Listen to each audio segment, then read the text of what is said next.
अस्सलाम वालेकुम। आप देख रहे हैं सियासी टीवी। कौमी खबरनामे में आप सबके इस्तकबाल है। मैं मोहम्मद सिद्दीक। सबसे पहले सुर्खियों पर एक नज़र डालते हैं। एआई हमारी सिक्योरिटी और हमारी मईशत को नई शक्ल दे रहा है। पेरिस में एआई समिट से वज़ीर-ए-आज़म मोदी का खिताब। कहा, नई सदी का नया इनकलाब है मस्नूई ज़हानत।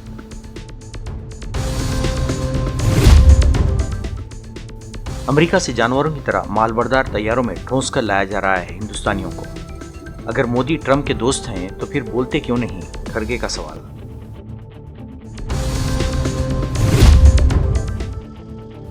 मुल्क में महंगाई नहीं है।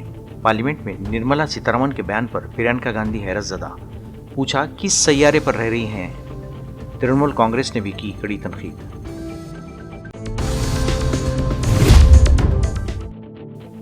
दिल्ली में आम आदमी पार्टी के एमएलए अमानुतुल्लाह खां के घर पर पुलिस के छापे। एक मुलजिम की गिरफ्तारी में मुदाखलत के बाद लापता हो जाने का इल्जाम।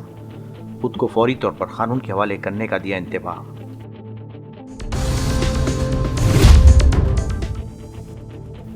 जम्मू कश्मीर के अखनूर में धमाका, 2 फौजी हलाक। वज़ीर दाखिला अमित शाह ने बुलाया हंगामी इजलास। सलामती की सूरत-ए-हाल का दिया जायजा। कहा, दहशत से पाक जम्मू कश्मीर के लिए हुकूमत पुरअज़्म। नहीं थी सुर्खियाँ, अब खबरों की तफसील पेश है। वज़ीर-ए-आज़म नरेंद्र मोदी ने मसनूई ज़हानत को आलमी अवामी फ़लाह बहबूद के लिए एक इंतहाई मुफीद इख्तिरा करार दिया है और हिंदुस्तान के बड़े लैंग्वेज मॉडल्स और कंप्यूटिंग पावर के मुनफरिद मॉडल को दुनिया के साथ शेयर करने की पेशकश की है, जो कि सस्ती कीमत पर स्टार्टअप्स और मौक़िक़ीन के लिए दस्तयाब होगी। पेरिस में ग्रैंड पैलेस में एआई एक्शन समिट की शरीक सदारत करते हुए वज़ीर-ए-आज़म मोदी ने कहा कि मुझे एक सादा तजुर्बे से शुरू करने दें। अगर आप अपनी मेडिकल रिपोर्ट को एआई ऐप पर अपलोड करते हैं तो ये आसान ज़बान में वजाहत कर सकती है, बग़ैर किसी फ़िक्रे के इसका आपकी सेहत के लिए क्या मतलब है। इन्होंने कहा कि मैं अपने दोस्त सदर मैक्रोन का शुक्रगुजार हूँ कि इन्होंने इस सरबराही इजलास की मेज़बानी की और मुझे इसकी शरीक सदारत की दावत दी। एआई पहले ही हमारी मईशत, सिक्योरिटी और यहाँ तक कि हमारे माशरे को नई शक्ल दे रहा है। एआई इस सदी में इंसानियत के लिए कोड लिख रहा है। AI is reshaping our polity, our economy, our security, and even our society. AI is writing the code for humanity in this century. India has successfully built a digital public infrastructure for over 1.4 billion people at a very low cost. We have made digital commerce democratic and accessible to all. This vision is the foundation of India's national AI mission. To build on the momentum of this Action Summit, India would be happy to host the next summit. आप सब Bharat France strategic partnership को भी मजबूती दे रहे हैं। आप सब innovate, collaborate और एलिवेट उस मंत्र को लेकर के चल। साइबर क्राइम को रोकने के लिए मरकजी हुकूमत बड़ा कदम उठाने जा रही है।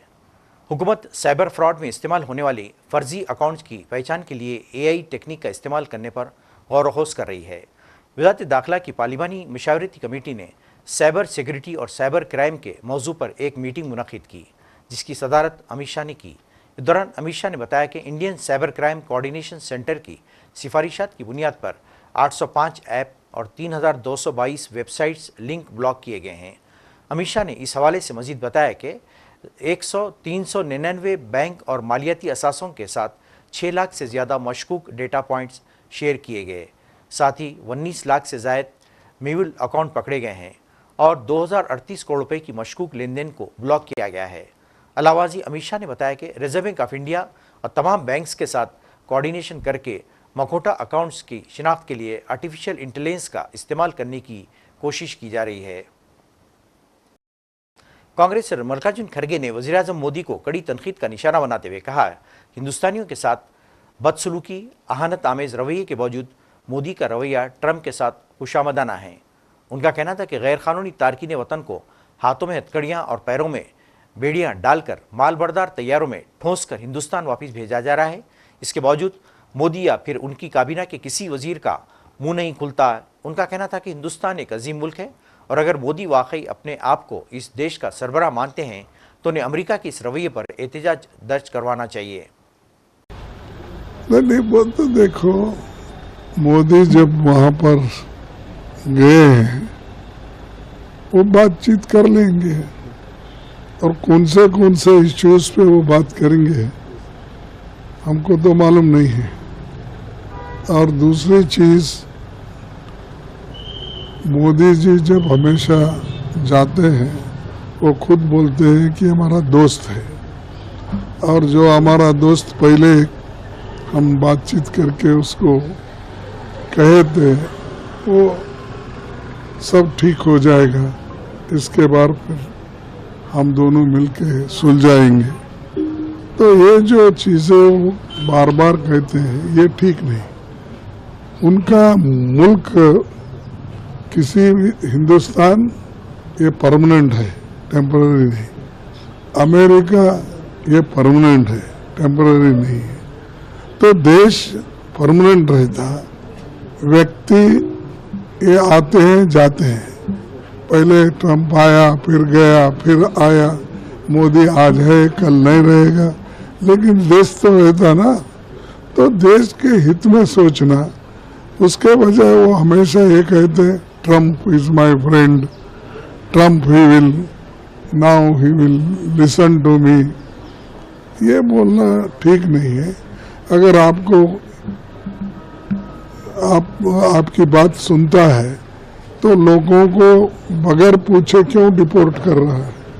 इतने लोग आ रहे हैं और किसके हाथ में पैर में बेड़ी है, उसके अलावा कि रेगुलर जांच, जो रेगुलरली जो फ्लाइट है हमारी, उस फ्लाइट, पैसेंजर फ्लाइट में लाने का छोड़ के वो गुड्स कैरी करने वाले फ्लाइट्स में ला रहे हैं। तो इसका मतलब क्या है कि तुम्हारा दोस्त हमारे लोगों को ऐसा ट्रीट कर रहा है गुलामों के जैसा। कम से कम मोदी को इस बारे में सोच होना चाहिए। और मोदी जो इस चीज का वो एक बहाना बना रहे हैं कि पहले भी ऐसा हुआ था, बात वो नहीं। धीरे धीरे हर जगह इम्प्रूवमेंट हो रहा है। ऐसा नहीं हो रहा है कि हर जगह और एक दूसरे के रिश्ते तोड़ रहे हैं। तो अब नया जमाना है, लोग फ्लाइट में भेजते हैं और दूसरे छोटे छोटे जो ये है राष्ट्र है, वहाँ के लोग अपना फ्लाइट भेजकर लोगों को ला रहे हैं, लेकिन ये लोग अपनी फ्लाइट भेज के उनको ला सकते थे और नहीं कर रहे हैं। वज़ीर खजाना निर्मला सीतारमण ने बजट में किसी रियासत के साथ सियासी बुनियादों पर भेदभाव के इल्जामात को मुस्तरद करते हुए कहा कि बहुत सी रियासतें सेहत, तालीम, शहरी तरक्की और देही रोजगार जैसे मंसूबों के लिए मरकजी हुकूमत से मिले पैसों को मुकम्मल तौर पर खर्च नहीं कर पा रही है और फिर भी वो फंड्स में भेदभाव की शिकायत करते हैं। सीतारमण ने बजट पर लोकसभा में 3 दिन की बहस का जवाब देते हुए कहा, बजट पर अराकीन ने वसी बहस की और 71 अराकीन ने बजट से मुतालिक मुख्तलिफ नुकात उठाए। ये बजट ऐसे वक्त में आया जब पूरी दुनिया का इक़्तिसादी माहौल बदल रहा है, इसलिए इसमें तरक्की पजीर मईशत को आगे बढ़ाने के लिए मजबूत इक़दाम किए गए हैं। Sir, actually, this budget has come at a time of immense uncertainties, and the change in the global macroeconomic environment makes it challenging. So, if there are challenges which have actually made the budget preparation with a lot more uncertainties, I have to at least put in front of the August House that there are issues which are of global concern, which also have an impact on our own budget making. There is a continuation of global conflict in the Middle East. Russia-Ukraine war continues. Stagnation in global GDP and sticky inflation in the emerging markets are all vitiating the atmosphere in the entire developing economies.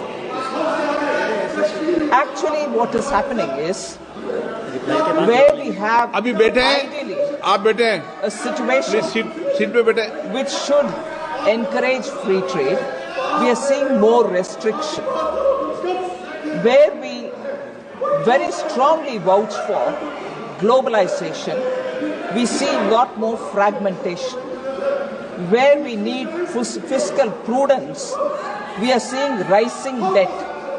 Where we are seeing market forces which should actually play to make sure economies are going to be absolutely free and fair in its practices. We are seeing many restrictive industrial policies. We are also seeing that where multilateral forums should be playing a greater role, we are seeing bilateral partnerships and regional forums coming into play. So the world scenario in the last 10 years has actually turned almost 180 degrees, and as a result of which the challenges for any country in making their budget is far more. Congress रुकने parliament Priyanka Gandhi ने मंगल को मरकजी वजीर खजाना निर्मला सीतारमण पर उनके तबसरे के लिए हमला किया कि वज़ीर-ए-आज़म नरेंद्र मोदी के दौर में हिंदुस्तान में महंगाई यूपीए हुकूमत के दौर से कहीं कम है। प्रियंका गांधी ने कहा कि मुझे नहीं मालूम कि वो किस सैयारे पर रह रही हैं। वो कह रही है कि महंगाई नहीं है, बेरोजगारी में कोई इजाफा नहीं है, कीमतों में कोई इजाफा नहीं है। महंगाई और बेरोजगारी पर सीतारमण के रिमार्क्स पर न सिर्फ प्रियंका गांधी बल्कि तृणमूल कांग्रेस की तरफ से भी तनकीद पर एक पोस्ट में कहा गया है कि पार्टी ने वजीर खजाना एक चट्टान के नीचे रह रही हैं। तृणमूल कांग्रेस ने कहा कि निर्मला सीतारमण ये दावा करने के लिए एक चट्टान के नीचे ज़िंदगी गुजार रही होंगी कि बंगाल में नौकरियां नहीं हैं, फैक्ट्रियां नहीं हैं और कोई विजन नहीं है। आम आदमी पार्टी के रुकने पार्लियामेंट राघव चड्ढा ने बजट पर बहस में हिस्सा लेते हुए मिडिल क्लास को नज़रअंदाज करने पर मोदी हुकूमत को कड़ी तनकीद का निशाना बनाया और कहा कि अब की बार भी मिडिल क्लास को मुकम्मल तौर पर नज़रअंदाज कर दिया गया है। उनका कहना था कि मिडिल क्लास को कुछ दिया तो नहीं गया, मगर उनसे वसूल की पूरी मनसूबाबंदी की जा रही है। दिल्ली पुलिस की क्राइम ब्रांच ने ओखला से आम आदमी पार्टी के रुकन असम्बली अमानतुल्लाह खां के खिलाफ गैरकानूनी मजमुआ इकट्ठा करने, पुलिस कार्रवाई में मुदाखलत करने और अहलकारों पर हमले के इल्ज़ामात में मुकदमा दर्ज कर लिया है। पुलिस के मुताबिक क्राइम ब्रांच की एक टीम जामे नगर में एक मुलजिम की गिरफ्तारी के लिए पहुंची थी, लेकिन कार्रवाई के दौरान अमानतुल्लाह खां अपने हामियों के हमरा वहां पहुंचे और मुबैना तौर पर पुलिस के काम में मुदाखलत की, जिससे मुलजिम फरार होने में कामयाब हो गया। पुलिस के मुताबिक अमानतुल्लाह खां ने क्राइम ब्रांच के एहलकारों के साथ सख्त रवैया अख्तियार किया और इनकी कार्रवाई को रोकने की कोशिश की। उन पर इल्ज़ाम है कि इन्होंने न सिर्फ गिरफ्तारी में रुकावट डाली बल्कि पुलिस एहलकारों को धमकियाँ भी दी। FIR में कहा गया है कि अमानतुल्लाह खां ने एहलकारों से कहा कि वो इस इलाके में कार्रवाई नहीं कर सकते और उन्हें वहाँ से चले जाने की धमकी दी। पुलिस का कहना है कि अमानतुल्लाह खां की तलाशी के लिए मुतअद्दिद मकामात पर छापे मारे जा रहे हैं, मगर अब तक वो लापता हैं और इनका फ़ोन भी बंद बताया जा रहा है। पुलिस का कहना है कि अगर अमानतुल्लाह खां खुद को कानून के हवाले नहीं करते तो उनके खिलाफ मजीद सख्त कानूनी कार्रवाई की जा सकती है। जम्मू कश्मीर के अखनूर सेक्टर लालाली के एक मुश्तबा धमाके में 2 फौजियों की जानें चली गई। एक महलूक फौजी की नायक मुकेश की हैसियत से शिनाख्त की गई है। महलूक सिपाही मुकेश की अर्थी को उसके आबाई गांव पहुंचाया गया है। इस वाक़े ने पूरे गांव को गमजदा कर दिया है। ये लड़का बहुत ही सोशल था। गांव में भी जब छुट्टी आता था तो बच्चों को यही प्रेरणा देता था कि चलो क्रिकेट खेलते हैं, वॉलीबॉल खेलते हैं। उनको किट लगा के पूरी किट लेके दी थी उसने। बहुत ही होनहार बच्चा था। कब खबर मिली आपको? हमें कल 5 बजे खबर मिली कि ऐसा ऐसा हुआ। कल इनके घर पे फंक्शन था 4 बजे, तो हम यहाँ से मैं भी यहाँ से 4 बजे गया था, तो घर पे पहुंचा तो ये खबर पहुंची कि ऐसे ऐसे हो गया उसके साथ। तो आज की घड़ी में हमारा घर वाले तो जो है ही हैं दुखी, पूरा परिवार, पूरा गांव और पूरा सांबा डिस्ट्रिक्ट के जहाँ से हमारा नियरेस्ट घोड़ासलातियाँ हैं, यहाँ के भी लोग रात को यहाँ पर पहुँच गए थे। यहाँ एक बड़ा इतिहास रहा है कि ज़्यादातर लोग आर्मी में ही हैं, देश की सेवा कर रहे हैं। देखो हमारे यहाँ जितने भी लोग हैं आर्मी में, इसका छोटा भाई भी आर्मी में है और इसने बहुत जगह काम किया है। उनके आर्मी के जितने अफसर थे, मुझे फ़ोन आया है, उन्होंने कहा कि हमारी यूनिट को इसका बहुत घाटा हुआ है। तो इसके साथ साथ ही हमारे मुल्क को भी, हमारे देश को भी ये बहुत घाटा हुआ है। तो हम चाहते हैं कि ये भी काराना हरकत जिसने भी की है उसे पूरी सज़ा मिलनी चाहिए। मैं तो अपील करता हूं गवर्नर साहब से, प्रधानमंत्री जी से कि इस बच्चे का न्याय हमें पूरा मिलना चाहिए और इनके माँ बाप को शांति मिले। इनको जो सद्भावना है बहुत ही दुखद है, ये कह तो नहीं सकते हम कि इनको शांति मिले, मगर आस्ता आस्ता मैं कहता हूँ भगवान इनको शांति दे। इनको परिवार और जितने भी रिश्तेदार हैं पूरे शोक में डूबे हुए और पूरा हमारा गांव भी जितना है सारा शोक में डूबा हुआ है। घर में फंक्शन था, किस चीज का फंक्शन था? क्योंकि हमारे यहाँ देवते का फंक्शन कहते, कल देवते का फंक्शन था 3 बजे, मैं भी यहाँ 4 बजे तक यहीं पर था। इनकी शादी थी वहाँ 16 अप्रैल को इसकी शादी थी। अभी कोई लेटेस्ट 28 जनवरी को ये वापस गया था। 15-16 दिन पहले ये छुट्टी आया था, रिंग सेरेमनी हुई इसकी, तो इसकी शादी सुतराइया कैंप में लड़की है वहाँ उसके साथ हुई है। इस हादसे के बाद फौज ने पूरे इलाके का मुहासरा कर लिया है, जबकि धमाके की नौयत का पता चलाने की कोशिश की जा रही है। अखनूर के अलावा आसपास के इलाकों में भी अलर्ट जारी कर दिया गया है, जबकि हर आने जाने वाली गाड़ी की सख्ती से तलाशी ली जा रही है। मरकजी वज़ीर दाखिला अमित शाह ने जम्मू कश्मीर में सिक्योरिटी की हालत का जायजा लेने के लिए कौमी दारुलहुकूमत में आला सतही मीटिंग की और कहा कि हुकूमत दहशतगर्दी से पाक जम्मू कश्मीर के लिए पुरअज़्म है। अमित शाह ने मरकजी फोर्सेस को दरअंदाजी रोकने के लिए सख्त निगरानी रखने और जदीद टेक्नोलॉजियों का मुकम्मल इस्तेमाल करने की हिदायत दी। इन्होंने तमाम सिक्योरिटी एजेंसियों को चौकस रहने और जम्मू कश्मीर में दहशतगर्दी को ख़त्म करने के लिए हम आहंगी के साथ साथ काम जारी रखने की हिदायत की। मुल्क में GBS यानी ग्लेन बॉर्डर सिंड्रोम का मुसलसिल फैलाव हो रहा है। अब उसने ख़तरनाक शक्ल इख्तियार कर ली है। इत्तला मिली है कि मुल्क की इक़्तिसादी राजधानी मुंबई में भी इससे मुतासिर एक मरीज़ की मौत वाक़ हुई है। इससे पहले महाराष्ट्र के ही पुणे में 7 मरीज़ GBS की वजह से जान गंवा चुके हैं। मुल्क के कम से कम 2 रियासतों में GBS के मरीज़ों की तस्दीक हुई है। मुंबई में 1 और मौत हो जाने के बाद इस पुरअसरार बीमारी से अमवात की कुल तादाद 8 हो गई है। GBS की बात की जाए तो ये एक नायाब मर्ज़ है। उसकी जद में आने से जिस्म के हिस्से अचानक सुन्न पड़ जाते हैं, पट्टों में कमज़ोरी आ जाती है और कुछ निगलने या सांस लेने में भी दिक्कत होती है। GBS के संगीन मामलों में मरीज़ पूरी तरह से लकवाज़दा भी हो सकता है। ज़्यादातर नौजवानों और मर्दों में इस मर्ज़ के होने के आसार पाए जाते हैं, हालांकि सोबी उम्र के लोग इससे मुतासिर हो सकते हैं। नाज़रीन, आखिर में सुर्खम पे एक ऑनर।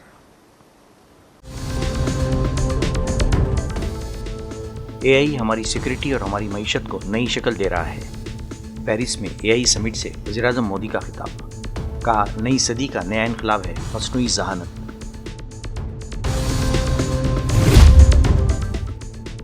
अमेरिका से जानवरों की तरह मालबरदार तैयारों में ठूंस कर लाया जा रहा है हिंदुस्तानियों को। अगर मोदी ट्रंप के दोस्त हैं तो फिर बोलते क्यों नहीं, खड़गे का सवाल।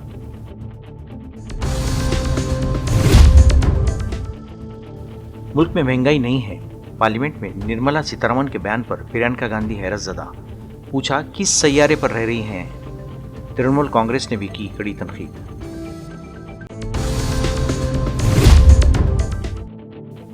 दिल्ली में आम आदमी पार्टी के MLA अमानुतुल्लाह खां के घर पर पुलिस के छापे। एक मुलजिम की गिरफ्तारी में मुदाखलत के बाद लापता हो जाने का इल्जाम।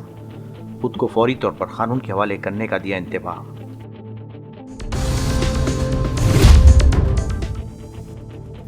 जम्मू कश्मीर के अखनूर में धमाका, 2 फौजी हलाक। वज़ीर दाखिला अमित शाह ने बुलाया हंगामी इजलास। सलामती की सूरत-ए-हाल का दिया जायजा। कहा दहशत से पाक जम्मू कश्मीर के लिए हुकूमत पुरअज़्म। नाज़रीन, इसके साथ ही कौमी खबरनामा ख़त्म होता है। मुझे और सारी सियासत टीम को इजाज़त दें। अल्लाह हाफ़िज़।